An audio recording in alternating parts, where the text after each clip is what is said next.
안녕하세요. 한방부동산 공인중개사입니다. 오늘은 민법 제621조에 따른 주택임대차 등기, 효력과 신청 절차를 쉽고 명확하게 알려드릴게요. 집주인 세입자 모두 꼭 알아야 할 정보 놓치지 마세요.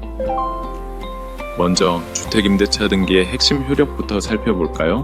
민법 제621조는 등기된 임대차 계약의 효력에 대해 명확히 규정합니다. 여기서 주택임대차보호법 제3조의 3, 제5항, 제6항을 준용한다고 되어 있죠. 쉽게 말해 등기만으로도 대항력과 우선 변제권이 생긴다는 뜻입니다. 이 두 가지 권리는 경매, 법정 경매 상황에서 세입자의 보증금을 지키는 지름길이에요.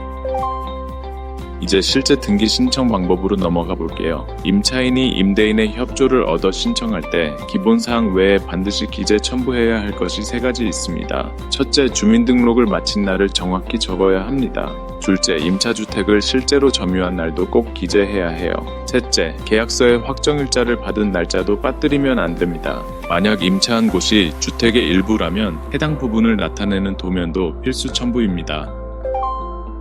이제 실제 사례를 통해 감을 잡아볼까요? 사례 1. 서울 반지하 월세 계약한 김씨의 이야기입니다. 김씨는 계약 후 바로 입주했지만 확정일자 전입신고를 모두 미뤘죠. 그런데 갑자기 집이 경매로 넘어가는 사태가 벌어졌어요. 전입신고 확정일자 없이는 대항력, 우선 변제권을 인정받을 수 없었습니다. 결국 보증금 반환은커녕 퇴거 위기에 놓였습니다. 만약 당시 임대인의 협조로 임대차 등기를 했다면 등기 자체로 대항력 우선 변제권이 생겼을 테니 경매에서도 일정 금액을 우선 변제받았을 겁니다. 하나의 등기로 위험을 대비할 수 있었던 거죠. 사례 2. 다가구 주택 2층 일부를 임차한 박씨의 경우입니다. 박씨는 전입신고 확정일자를 모두 마쳤고 임대인의 도움을 받아 등기를 준비했습니다. 하지만 목적물이 주택 전체가 아닌 일부라는 점을 간과했죠. 따라서 등기소에 제출할 때 해당 공간을 표시한 도면을 첨부해야 했습니다. 도면에는 주방, 거실, 침실 등 구조가 명확히 나와야 하고 전체 집에서 임차 구역을 색칠해 표시해야 합니다. 이 작은 도면 하나가 등기 성공 실패를 가르는 열쇠예요. 사례 3. 보증금 8천만원 전세 계약한 이씨의 실수입니다. 이씨는 임대인 동의를 얻어 등기 준비를 마쳤지만 서류 미비로 등기소에서 반려당했습니다. 무엇이 빠졌을까요? 바로 세 가지 날짜 정보였어요. 주민등록 마친 날짜, 실제 점유 시작일, 계약서 확정일자 모두 증명서류 없이는 등기가 불가능합니다. 해결책은 간단합니다. 주민등록 등본, 공과금, 고지서, 확정일자 확인서를 챙기면 됩니다. 이 서류들은 모두 무료로 발급받을 수 있으니 미리미리 준비하세요.